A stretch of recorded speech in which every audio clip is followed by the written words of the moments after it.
What are the factors that make a person truly magnetic? What is it about those people that we want to be near, that we proactively move toward, find exciting and engaging? And wouldn't it be wonderful, instead of working so hard to have people pay attention to you or want you or desire you, if you could learn how to magnetize people into your life by having these factors at work? I'm Susan Winter, everyone. Hi, how are you? If you like this information, please subscribe, tell your friends. Today I'm talking about 3 factors that help to make you magnetic. 1, true interest in the other person.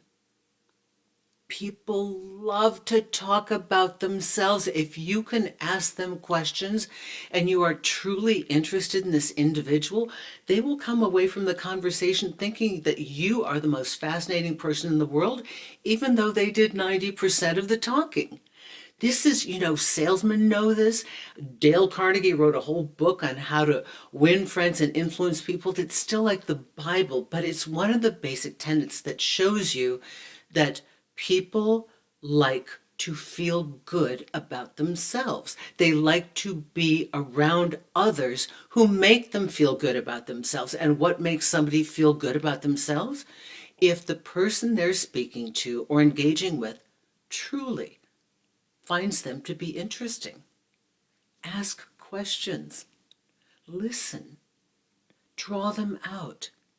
What is it about them? Where's their heartbeat? What are their passions? What do they do? What do they do in a day? Why is that important to them? Listen and draw upon these things that they give you, because they will talk and talk. Now, the more a person talks about what they like about themselves and their own life, gives you the more information to keep that conversation going.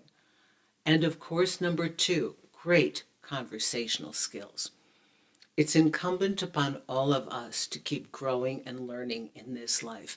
So adding to the vat of our general knowledge serves us in so many ways, not just being an interesting person in general, but in work, in friendship, in having great active conversations with people. And the more topics that you know, the more life experience you have that you can share, the more conversations you're able to weave into and out of and learn from others and compare notes. And this creates a bond. When 2 people are bonding over a shared experience, a hobby, a food, music, a job, whatever, they understand each other, and this creates a sense of closeness. This magnetizes the person to you. And I know nowadays so many of you want to manifest the partner of your dreams with no thought about it, but developing yourself is something for you forever, independent of dating, independent of everything else, because you're the one you're going to live with for the rest of your life. And the last thing that I think is supremely important is a genuinely warm personality. And I say this because, there are people who are aloof and they're cool and they play that game. And I do understand that that is desirable in the kind of the wild horse, the woman that nobody can capture, the one that makes you seek their approval. But let us remember, if you are looking for a relationship and you are not looking for a game and you are not looking to conquer and discard, if you are looking for a person that you think you may want to partner with, you will certainly enjoy the person who is warm and authentic much more than the person who is hard to please, critical, and basically very insecure. That's what that hard outer shell is. You can't impress me. I'm all that. And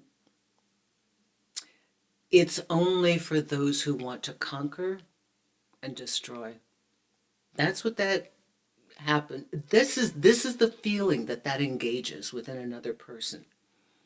They think of it as excitement, Game players will look at this and think, oh, wow, I want to have that. But they think, I want to conquer this. I want to win this. I want to be the one that wins this.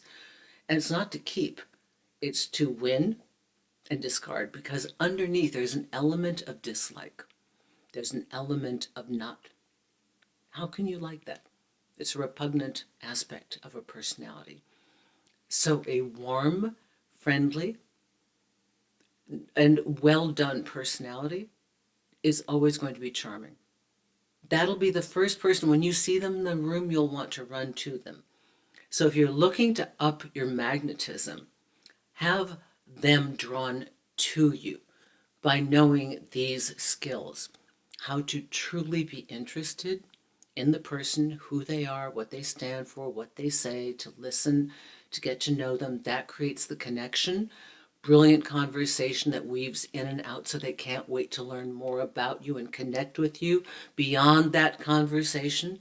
And a truly warm personality, which serves you well for the totality of your life, because that energy creates a lot of warmth around you, creates more wonderful people that want to be with you, and excludes the sour, dull, baggage-laden people that want to just come and dump on you, because yeah, you're really nice, but you just don't have time for that. You want to stay positive and you want to stay productive. So I hope these things help you. Susan Winter for SusanWinter.net. There are indeed ways to spark up your whole energetic vibe. And instead of working so hard to look a certain way or present a certain thing or impress them, you can impress them more by learning how to draw them to you, making them feel important, because we all love that. Come on, we all love it. We all love to be in the company of somebody that really likes to see us and is a champion for us. And you know, that we feel good about ourselves. That's the whole thing here. To be in the company of people where we can feel good about ourselves. We can feel okay being ourselves. So if you know that, use the same things to your advantage. Susan Winter at SusanWinter.net. If you want a consultation, lots of resources. Check out Allowing Magnificence, also on audio tape now, and also Breakup Triage if you're going through that. It's free on Audible for those of you who are subscribers. And don't forget The Susan Winter Show. That's a podcast on all your streaming platforms. Thanks, everyone, and happy dating and being magnetic.